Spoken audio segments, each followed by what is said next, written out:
आपको जरूरत है पढ़ने की, तो कैसे पढ़ोगे? टॉपिक आपकी है कार्बन के अलावा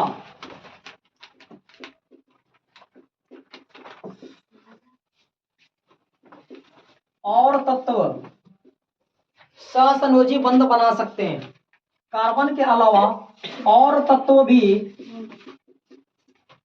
सहसंयोजी बंध बना सकते हैं।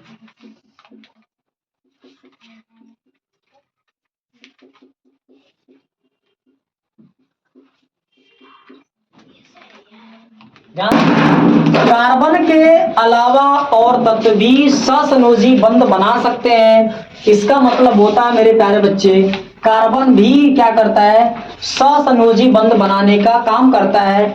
जैसे कार्बन के ऊपर 4 इलेक्ट्रॉन बिंदु हैं, इसका मतलब ये चीज है कि बेटा अभी भी ऐसे तत्वों को आपस में मिलेगा जिस तत्व के आउटर सेल में एक इलेक्ट्रॉन होगा तो 4 ऐसे तत्वों को लेगा, या तो ऐसा करेगा कि ऐसे तत्वों को लेगा जिस तत्वों के बाह्यतम सेल में या तो 4 इलेक्ट्रॉन हो तो चारों भरपाई कर देंगे। तो ऐसा यह संयोजी बना सकता है या सहसंयोजी बंध बना सकता है। सहसंयोजी बंध का मतलब होता है साथ साथ संयोजी, मतलब मिल करके साझेदारी करके जो बंध का निर्माण करता है उसे कहा जाता है सहसंयोजी बंध, और उस यौगिक को कहा जाता है सहसंयोजी यौगिक। तो फिर से सुन लो, जब दो तत्व के परमाणु में उपस्थित इलेक्ट्रॉन एक दूसरे से साझेदारी करते हैं तो उस प्रकार से बने जो यौगिक होगा वह यौगिक कहलाएगा सहसंयोजी यौगिक, और उस प्रकार के जो बंध बनते हैं उसे कहा जाता है सहसंयोजी बंध कहा जाता है। ठीक है, ध्यान से समझो। जैसे मैंने माना कि भाई हाइड्रोजन के पास, सभी के पास तो एक इलेक्ट्रॉन थे, ठीक है बाबू लोग, इधर भी एक इलेक्ट्रॉन इसके पास भी था आउटर शेल में, इधर भी इस हाइड्रोजन के पास भी एक इलेक्ट्रॉन था, साझेदारी कर लिया, और साझेदारी करके देखो क्या बनाता है बाबू, ध्यान से बाबू अच्छे से। तो एक कार्बन ने, कार्बन तत्व के परमाणु के बाह्यतम सेल में कितने इलेक्ट्रॉन थे? टोटल 4 थे।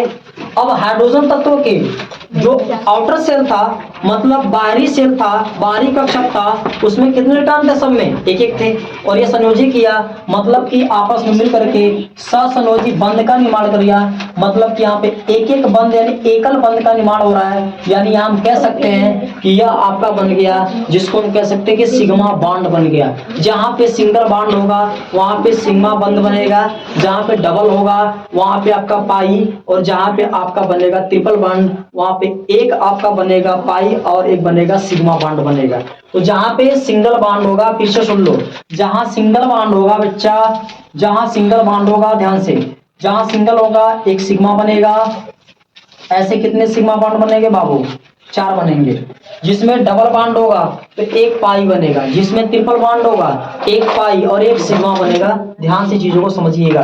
तो ये सिग्मा का सिंबल है, सिग्मा का सिंबल है। एकल बंध के लिए सिग्मा लगाएंगे, एकल बंध के लिए सिग्मा लगाएंगे। ध्यान से समझो, किस यौगिक का निर्माण किया बाबू?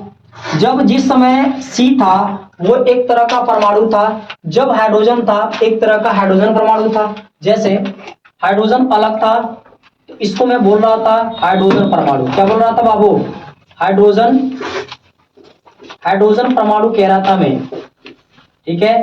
तो जैसे C था तो इसको मैं बोल रहा था कार्बन परमाणु बोल रहा था। क्या बोल रहा था? कार्बन परमाणु कह रहा था। और जैसे ही ये हाइड्रोजन की संख्या में वृद्धि हो गई, 4 हाइड्रोजन में ले रहा हूं, तो ये कहा जाएगा भैया एक तरह का अणु हो जाएगा। और यहाँ पे कार्बन अकेला ही है तो ये आपका परमाणु का परमाणु ही रह जाएगा। अब ध्यान से समझो, ये परमाणु हो गया और ये अणु हो गया। अब अणु और परमाणु, ठीक है, क्या कर रहा है आपस में? जो एक हाइड्रोजन होगा तो उसको हाइड्रोजन परमाणु, ऐसे एक से अधिक होगा तो इसको बोला जाएगा अणु का नाम देंगे। यदि एक ही चीज मान लो एक हाइड्रोजन परमाणु से ज्यादा हो रहा है तो उसको अणु का नाम देंगे। अकेला होगा तो उसको केवल हम या तो तत्व बोलेंगे या तो तत्व परमाणु कह देंगे। ठीक है, अब इसमें देखो ध्यान दो, आपके सामने एक कार्बन है, 1 2 3 4 हाइड्रोजन है, इसको बोला जाएगा एक तरह का यौगिक, या इसको बोला जाएगा यौगिक के साथ साथ हम बोल सकते हैं यह एक तरीके का क्या है भाई, जिसको हम अणु का नाम दे सकते हैं। और इस यौगिक के अणु का कौन सा नाम है भाई, जिसको कहेंगे मीथेन। क्या बोलेंगे, मीथेन हो जाएगा। मीथेन इस तरीके से लिख सकते हो, या मैं लिख सकता हूं मेथेन इस तरीके से। और ये कैसे बना है ये भी आपको समझाता हूं। पहले ध्यान दो, के अलावा और तत्व भी सहसंयोजी बंध बना सकते हैं। जैसे कार्बन के अलावा मैं लेता हूं किसको, जैसे हाइड्रोजन को लेता हूं। हाइड्रोजन परमाणु है और इसके पास एक इलेक्ट्रॉन रहता है। दूसरा हाइड्रोजन मैं लेता हूं, यहां पे इसके पास भी एक इलेक्ट्रॉन होगा आउटर शेल में। दोनों इलेक्ट्रॉन साझेदारी का काम करेगा तो बेटा क्या बनाएगा, एच एच के बीच में सिंगल बॉन्ड। तो इसको हम लोग क्या कर सकते हैं, एकल बंध कह सकते हैं। इसको क्या बोलते हैं, एकल बंध कहते हैं। अब यहां से एच एच मिलेगा तो क्या बनाएगा, एच एच मिल करके क्या बनाया बाबू बताओ जल्दी। एच एच मिल करके बना है H2। और H2 को क्या कहा जाएगा, हाइड्रोजन गैस बोलोगे। हाइड्रोजन गैस बोलोगे या एक तरह का इसको बोलोगे अणु। तुम सोचो भाई, यह हाइड्रोजन गैस का क्या है, अणु है। अकेला होगा तो इसको तत्व का नाम, जब ऐसे ही H 2 बार आ चुका है तो इसको हम लोग बोलेंगे हाइड्रोजन गैस का एक अणु है। अणु के रूप में क्या है, कार्यरत है, गतिशील है। बहुत बढ़िया, ध्यान दो भाई। ये फर्स्ट नंबर पे आ गया, सेकंड नंबर पे आ गया। अब मैं बात करता हूं नाइट्रोजन के लिए। नाइट्रोजन तीसरे नंबर पे किसको लेता हूं, मतलब कि कार्बन के अलावा हाइड्रोजन भी सहसंयोजी बंध बना सकता है। यहाँ पे जो बंध का निर्माण हो रहा है यही तो सहसंयोजी बंध है। बोलो, इस बंध को जो हम एकल बंध बोल रहे हैं वही एकल बंध किसका काम कर रहा है, सहसंयोजी बंध का काम कर रहा है। सहसंयोजी बंध का काम कर रहा है। मतलब इसको मैं एक तरीके से और दिखाऊं आपको तो आपको चीजें समझ में आने लगेंगी। जैसे कार्बन वाले को एक तरीके से दिखाऊं और इसको एक तरीके से दिखाऊं तो ऐसे मैं बोल सकता हूं। कैसे, इसको बनाओ भाई सहसंयोजी बंध के हिसाब से। तो ये कैसे बनेगा, इस कार्बन के ऊपर इस तरीके से लगा लो क्रॉस, और यहां पे 2 क्रॉस लगा लो। इसके पास भी 2 क्रॉस, इसके पास भी 2 क्रॉस लगा लो। अब बताइए कि यहाँ पे हाइड्रोजन हो गया, ये हाइड्रोजन हो गया, ये हाइड्रोजन हो गया और ये हाइड्रोजन हो गया। आपको साझेदारी कराना है तो इस कार्बन के पास 8 इलेक्ट्रॉन होने चाहिए, ये तय होता है। इस हाइड्रोजन के पास इसका 2 इलेक्ट्रॉन पूरा होना चाहिए, ये तय होता है। इस हाइड्रोजन के पास भी इसका 2 इलेक्ट्रॉन होना चाहिए, ये तय हो गया। इस हाइड्रोजन के पास भी इसका 2 इलेक्ट्रॉन होना चाहिए, ये भी तय हो गया। और इस हाइड्रोजन के पास भी 2 इलेक्ट्रॉन हो गया, इसका भी तय हो गया। ये इलेक्ट्रॉन है, क्या है, क्रॉस के रूप में क्या है, इलेक्ट्रॉन है। क्या इलेक्ट्रॉन परमाणु है, किस रूप में, ये आपके क्रॉस के रूप में क्या है, इलेक्ट्रॉन है। और साझेदारी देखो इस तरीके से करेगा। तो यहाँ पे क्या कर रहा है, एक यौगिक का निर्माण कर रहा है। और कौन सा यौगिक है, CH4 है। CH4 बेटा यौगिक है जिसका नाम है मीथेन या मेथेन है। ठीक, उसी तरीके से इसको भी ऐसा संरचना में बनाओगे तो ये बनेगा आपका H के पास, इसके पास भी 1 हो जाएगा। इस तरीके से बना लो, यहाँ पे H डाल लो। इसका भी देखो 2 हो गया और इसका भी 2 हो गया। ध्यान से देखो, या तो इस तरीके से भी इसको रख सकते हो भाई। H हो गया आपके पास, यहाँ H कर लो, इसका भी 2 हो गया और इसका भी 2 हो गया। तो ऐसे भी बना सकते हो और ऐसे भी बना सकते हो। तो इसका मैंने क्या क्या संरचना आपको बना के दिखा दिया। जैसे मेरे को नाइट्रोजन लेना है, एक नाइट्रोजन है तो इसको बोलेंगे नाइट्रोजन, नाइट्रोजन परमाणु कहेंगे। और जैसे ही 2 नाइट्रोजन हो जाएगा तो इसको क्या बोलेंगे, अणु का नाम देंगे। अब इसको मैं क्या करता हूं, बंध के द्वारा दर्शाता हूं। और बंध के द्वारा दर्शाने के लिए आपको सबसे पहले ये सीखने पड़ेंगे कि नाइट्रोजन जो परमाणु है या तत्व है उसके परमाणु में कितने इलेक्ट्रॉन होने चाहिए, ये तय करना आपको। यहां से ध्यान से समझो।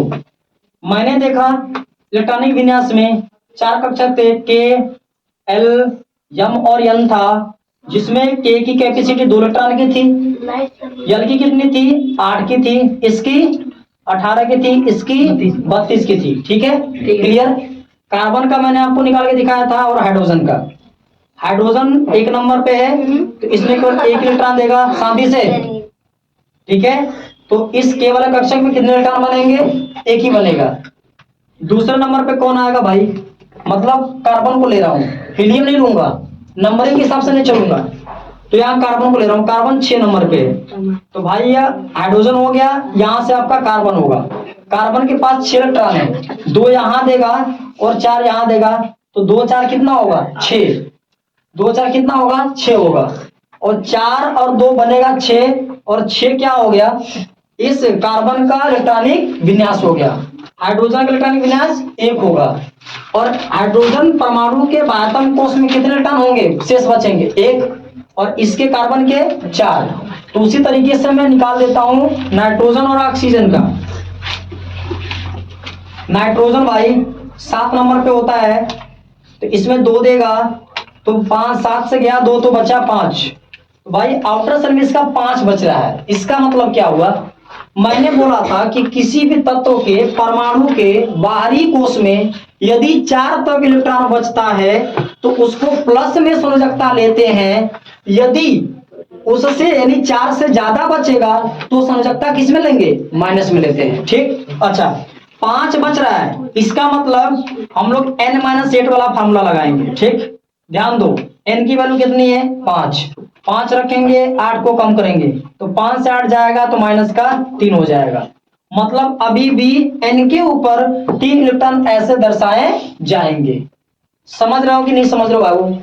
तो नाइट्रोजन के ऊपर कितना इलेक्ट्रॉन दर्शाया जाएगा 3, मतलब 3 मतलब है कितना 5 टोटल है, तो 5 को दर्शाओ। तो एक नाइट्रोजन के ऊपर कितना होगा बाबू 5 होगा। कितने बंद बनाने के लिए बाबू तैयार होगा, 2 नाइट्रोजन आपके सामने हैं, मेरे को एक नाइट्रोजन को नाइट्रोजन परमाणु, 2 नाइट्रोजन को नाइट्रोजन अणु बोलूंगा। ठीक है, अब हमारे पास इनका बनाना साझेदारी करना। कभी भी एक नाइट्रोजन कभी भी सहसंयोजी बंध अकेला नहीं बना सकता है, जब भी बनाएगा कितने लोग, 2 लोग बनाएंगे। जिस तरीके से हाइड्रोजन अकेला बंध नहीं बनाएगा तो 2 लोग को लेना पड़ा, जिस तरीके से कार्बन अकेला बंध नहीं बना सकता है तो हाइड्रोजन को साथ से लिया। ठीक है, तो उसी तरीके से नाइट्रोजन अकेला नहीं बनाएगा, इसलिए क्या करेगा नाइट्रोजन एक और नाइट्रोजन को लेगा। अब इस नाइट्रोजन के ऊपर कितने इलेक्ट्रॉन बिंदु होने चाहिए ये यहां से तय होगा। मतलब इसके नाइट्रोजन परमाणु के बाहरी कोश में 5 इलेक्ट्रॉन है, तो नाइट्रोजन के ऊपर कितने इलेक्ट्रॉन दर्शाओगे 5। जिस तरीके से कार्बन के बाह्यतम कोश में 4 था तो मैंने 4 दर्शाया, 1 2 3 4 दर्शाया। जिस तरीके से हाइड्रोजन के बाह्यतम कोश में 1 था तो हाइड्रोजन के ऊपर 1 1 दर्शाया। देखो ध्यान दो भाई, है ना, इधर भी 1 इसका 1 इसका, बोलो है ना। उसी तरीके से नाइट्रोजन के परमाणु के बाहरी कोश में यदि 5 इलेक्ट्रॉन है तो पांचों को हर नाइट्रोजन के ऊपर दर्शाना मेरे को पड़ेगा। मतलब ध्यान दो, मैं क्या काम करता हूं, एक यहां कर लेता हूं, एक यहां कर लेता हूं, 2 इलेक्ट्रॉन हो गया, इसका भी 2 कर लेता हूं भाई, दोनों के 5 होने चाहिए, 2 इसका हो गया, अभी 3 बाकी है। एक यहां कर लेता हूं, 2 यहां कर लेता हूं, तीसरा यहां कर लेता हूं, 3 इसका भी हो गया, 1 2 3 3 इसका भी हो गया। अब देखो क्या काम करेगा, दोनों का अष्टक भी पूरा करना है और दोनों के ऊपर जो इलेक्ट्रॉन है उसको भी दर्शाना है। इसका क्या मतलब है, देखो भाई ध्यान से समझो, यहां से इसका एक बंद पूरा हो गया, दूसरा बंद यहां से पूरा होगा बाबू, दूसरा बंद भी पूरा हो गया, तीसरा बंद यहां से बन गया, तीसरा बंद भी पूरा हो गया। अब गिनो क्या दोनों नाइट्रोजन का अष्टक पूरा हो रहा है। अच्छा देखो ध्यान दो, इसका गिनता हूं, 1 2 3 4 5 तो खुद का इलेक्ट्रॉन था जो कि बाह्यतम कोश में बचा था। कितनी की आवश्यकता है 3 की, 3 और लेता है तो 5 तो हो गया, उधर से 3 ले रहा है, 8 हो गया, हो गया 8, 10 में होगा, 2 इधर से हो गया, 3 इसका हो गया, 3 2 5 हुआ, उधर से कितना ले रहा है 3 ही ना ले रहा है, बंद में कितना लेगा 3, तो कितना हुआ 5 3 8 हो गया। अब इधर से कितना इसका है 2 और 3 ये 5, और इधर से कितना दे रहा है साझेदारी कर रहा है, इधर से कितने इलेक्ट्रॉनों का साझेदारी कर रहा है 3, मतलब 5 ये और 3 ये कितना हुआ 8, तो उसका भी 8 और इसका भी 8 फाइनल हो गया। बोलो बात समझ में आ रही कि नहीं आ रही है? इस तरीके से आप दर्शा दो। अब मैं आपको समझाता हूं कि ये बन क्या गया भाई।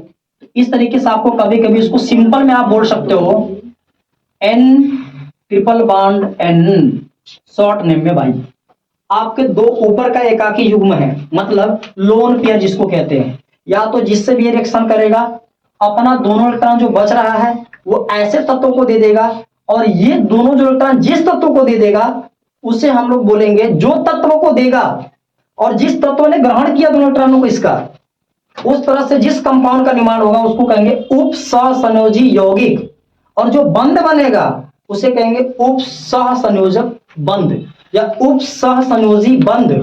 मतलब कोई तत्व अपना दो इलेक्ट्रॉन किसी अगले तत्व को या किसी तीसरे या दूसरे तत्व को देता है, तो भाई उस तरह दिए हुए जो जो आपका दो तत्व दो इलेक्ट्रॉन जो होगा वो इलेक्ट्रॉन आपका एकाकी युग्म होगा, और वो एकाकी युग्म मतलब लोन पेयर किसी को जब देगा तो वो जो बंध बनाएगा उस बंध को हम लोग बोलेंगे उप सहसंयोजी बंध, और उस तरह के यौगिक को क्या बोला जाएगा? उप सहसंयोजी यौगिक कहा जाएगा। अब यहाँ पे कौन सा बंध बनेगा कैसे पता चलेगा? भाई ट्रिपल बॉन्ड बन रहा है, साझेदारी कर रहा है, संयोजी बंध बना रहा है, संयोजी बंध बना रहा है, मतलब मैंने बोला कि कार्बन के अलावा और भी ऐसे तत्व हैं जो साझेदारी करके अपने पेट को भर सकते हैं। कार्बन ने भरा जिस तरीके से, उसी तरीके से हाइड्रोजन ने भरा, उसी तरीके से नाइट्रोजन ने भरा। तो भाई कौन सा बन गया तत्व? देखो एक तत्व नाइट्रोजन, नाइट्रोजन दोनों ने मिलाकर N2 बना लिया, N2 अणु। अब इसको मैं दर्शाता हूं इस रूप में भाई, क्रॉस इलेक्ट्रॉन के रूप में दर्शाता हूं। देखो कैसे, एक नाइट्रोजन आपका यहां हो गया, इसके 3 इलेक्ट्रॉन होना चाहिए यहाँ पर भाई, 3 कर लो, 1 2 3, यहां से नाइट्रोजन 1 2 3, और इसका तो 2 है ही, ठीक, और यहां से इसका 2 है ही। अब यहां से क्या काम करेगा? क्या नो 8, इसका गिनो, क्या 8 हो रहा है? ध्यान से देखो क्या 8 हो रहा है दोनों का। जो घेरा हो गोले में गिनो, बस इस गोले में गिनो कितने हैं, 1 2 3 4 5 6 7 8, इस गोले में गिनो, इस गोले में गिनो 1 2 3 4 5 6 7 8, 8 हो गया क्या? तो इस तरीके से बना सकते हैं आप। यदि मान लो कि सपोज दैट ऐसे भी बना देते हो तो कोई भी दिक्कत नहीं है भाई, ऐसे भी आप बना सकते हो, कोई दिक्कत नहीं है, ऐसे भी बना सकते हो। इसका तो यहां से हो गया, तो यहां से हो गया, तो टोटल 8 हो गया यहाँ से, और यहाँ से भी इसका 8 हो जाएगा पूरा। ऐसे भी बना सकते हो, कोई बना दिया है तो कोई दिक्कत है नहीं, ऐसे भी साझेदारी आप करा सकते हो। और सहसंयोजी बंध का निर्माण कर लिया, वो साझेदारी का काम हो रहा है, यहाँ पे साझेदारी कर रहा है, मतलब ये हक जता रहा है 8 का, तो वो भी जता रहा है 8 का, लेकिन पूरा अपने में से कोई लिटर देना नहीं चाह रहा है। साझेदारी का मतलब क्या होता है? जैसे कि मेरे पास यदि 3 की आवश्यकता है तो मैं 3 किसी से छीनूंगा नहीं, 3 मैं अपना उसको दूंगा और उससे भी लूंगा, मतलब कि साझेदारी करूंगा, एक दूसरे से काम चला लेंगे, और 8 पूरा भी कर लिया। तो ऐसे बनाते हैं सहसंयोजक, जो सहसंयोजी बंध है, और उसी तरीके से सहसंयोजी यौगिक का निर्माण कराते हैं। चौथे नंबर पे देख लो, चौथे नंबर पर आप ले लो भैया, जिसको हम लोग बोलेंगे ऑक्सीजन का, ले लो यहां से ऑक्सीजन, अकेला ऑक्सीजन है तो इसको बोलोगे तत्व या परमाणु, तत्व परमाणु या परमाणु। यदि ऑक्सीजन 2 बार है तो इसको क्या बोलोगे बाबू? इसको बोलोगे अणु या ऑक्सीजन गैस। क्या बोलोगे? ऑक्सीजन गैस, ऑक्सीजन गैस, ठीक है। अब ध्यान दो बाबू, ऑक्सीजन का मैं आपको निकाल के दिखाता हूं इलेक्ट्रॉनिक कॉन्फ़िगरेशन। ऑक्सीजन किस नंबर पे आता है? 8 पे आता है। इसके पास 2 पैरेलल कक्षक में देना है इलेक्ट्रॉन, कितना बच रहा है? 6 बच रहा है। आप लोग बांटो 6।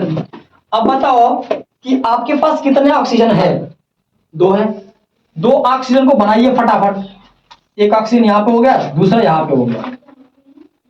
इसके बाद हमको उसमें 6 इलेक्ट्रॉन हैं, तो सभी ऑक्सीजन के ऊपर कितने इलेक्ट्रॉन को दर्शाया जाएगा? 6 6। 6 को दर्शा दो, दर्शाओ जल्दी। तो 1 2 या ऐसे दर्शाओ लो इलेक्ट्रॉन बिंदु के रूप में। 1 2 3 4 5 6। 1 2 3 4 5 6।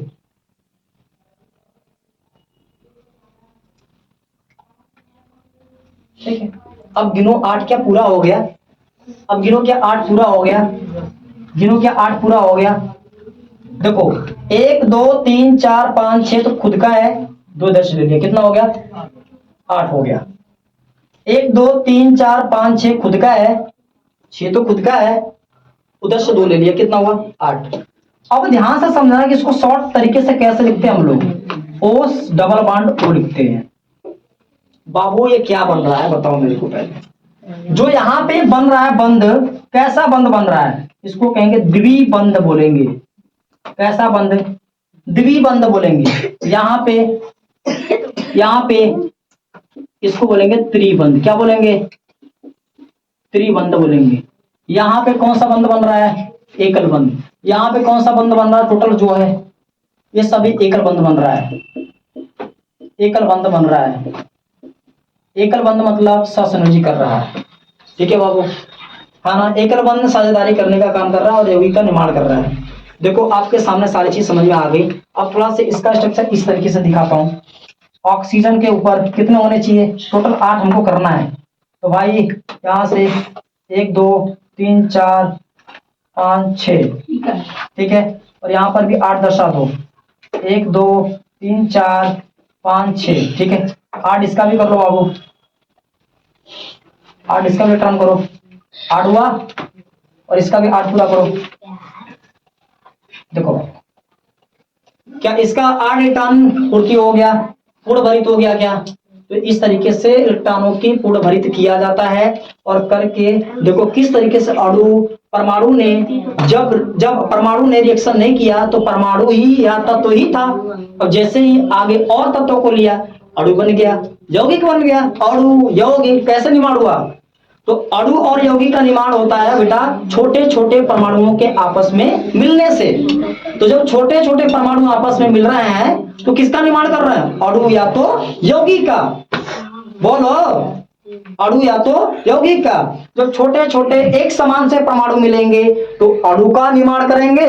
जब एक समान जैसे एक समान परमाणु जैसा नाइट्रोजन था एक और आया तो N2 हुआ, तो अणु एक ही जैसा परमाणु मिलेगा तो अणु का निर्माण होगा। भिन्न भिन्न यदि तत्व परमाणु मिलेगा तो यौगिक का निर्माण होगा। जैसे कार्बन अलग था, हाइड्रोजन अलग था, दोनों एक जैसे नहीं थे, इसलिए क्या बनाया? यौगिक बना लिया। तो अलग अलग यदि तत्व परमाणु मिलेगा तो यौगिक बनाएगा, और एक जैसे समान रूप से मिलेगा तो उसको क्या बनाएगा? समान जैसे मिलेगा तो क्या बनाएगा? अणु बनाएगा। अब ध्यान से समझो, यहाँ पे एक जैसे था तो क्या बनाया?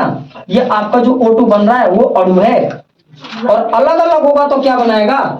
जैसे एक सिखाता हूं आपको, और जल का देख लो, जल का 5 नंबर पे जल देख लो, जल को देख लो भैया।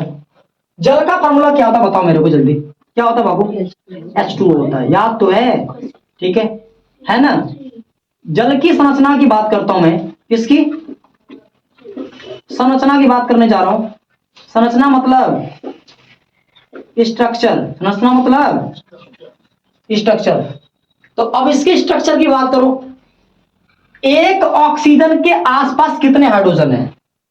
मतलब जल में कितने हाइड्रोजन है बताओ, पहले गिनो। 2। ऑक्सीजन कितने? 1। तो एक ऑक्सीजन के पास 2 हाइड्रोजन क्यों आए हैं? एक ऑक्सीजन के पास 2 हाइड्रोजन क्यों आए? क्या 2 आपके ऑक्सीजन नहीं आ सकते थे? यही समझना है यौगिक का निर्माण कैसे होता है। क्या ये एक तरह का न्यूट्रल यौगिक है, उदासीन यौगिक है, या आयनिक यौगिक है, या नहीं है? नहीं है तो क्यों नहीं है, यही सीखना है। देखो इस ऑक्सीजन को यहां रख लो, एक हाइड्रोजन यहां कर लो, एक हाइड्रोजन यहां कर लो, कहानी को बना लो। एक हाइड्रोजन के बाहरी शेल में कितने इलेक्ट्रॉन है? एक। ऑक्सीजन है और हाइड्रोजन है। ऑक्सीजन के पास कितने हैं? 6। तो ऑक्सीजन के ऊपर 6 लगा लो। 1 2, ठीक है, 3 4 5 6। और इधर से इसका थोड़ा सा दूरी बना लो बाबू, दूरी बनाओ, थोड़ा दूरी बना लो, थोड़ा दूरी बनाओ इसका, ठीक है। 8 हुआ। 1 2 3 4 5 6 तो केवल ऑक्सीजन का है, एक हाइड्रोजन का, इधर से देखो, और इस हाइड्रोजन का भी हमको जल बनाना है। कैसे बनाएंगे? 8 भी पूरा होना चाहिए। 8 हुआ गया, गिनो 8 हुआ गया। 8 के साथ साथ इसका भी 2 बनाना भैया। मेरा तो काम चल जा रहा है, क्या इसका काम नहीं चलेगा? जल बना क्या? इसका भी हाइड्रोजन का भी 2 खपत जो ऊर्जा थी ले लिया। इस हाइड्रोजन का भी जो ऊर्जा थी उन्होंने ले लिया। जो हाइड्रोजन या ऑक्सीजन की जो ऊर्जा 8 की थी, जो एफिशिएंसी इसकी 8 की थी, वो भी ले लिया। तो 8 इसे भी बना लिया, तो फाइनल हो गया ना। जैसे मान लो कि इसी तरीके से आपका बनाएगा HCl बनाएगा। HCl को क्या कहा जाता है? क्या कहा जाता है? क्या कहा जाता है? हाइड्रोजन क्या कहा जाएगा? क्लोराइड कहा जाएगा। क्लोराइड का भी देखो यहां से Cl आता है 17 नंबर पे, यहाँ 2 देगा, यहाँ देगा 8, यहाँ देगा 7। तो भाई 2 8 10 7 17, 2 8 10 7 17। अच्छा ठीक है, बहुत बढ़िया। Cl के पास एक हाइड्रोजन चाहिए, H के पास क्या है बाबू बताओ जल्दी? Cl है ना। कहानी तो जबरदस्त है, प्रेम कहानी लंबी है। Cl के ऊपर कितना है? 7 है ना। उसके बगल में कौन है? हाइड्रोजन के पास कितना होगा? 1 होगा। तो इसके ऊपर बेटा 1 दर्शा दो, इसके ऊपर कितना दर्शाओ? 7।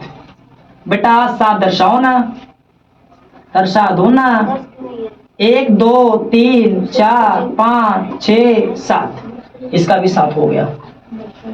1 2 3 4 5 6 7, इसका 1 2 8, मतलब इसका भी 2 फाइनल हो गया और इसका भी 8 फाइनल हो गया। क्या बना लिए बाबू बताओ मेरे को। क्या इस तरीके से यौगिक का निर्माण कराएगा? क्या हाइड्रोजन क्लोराइड बना है? क्यों साझेदारी कर रहा है? सभी का अपना अपना तो पेट भर रहा है, भाड़ में जाए जनता। अपना तो पेट भरता, बना लिया, भर लिया, उतार लो जल्दी, उतारो। हाँ?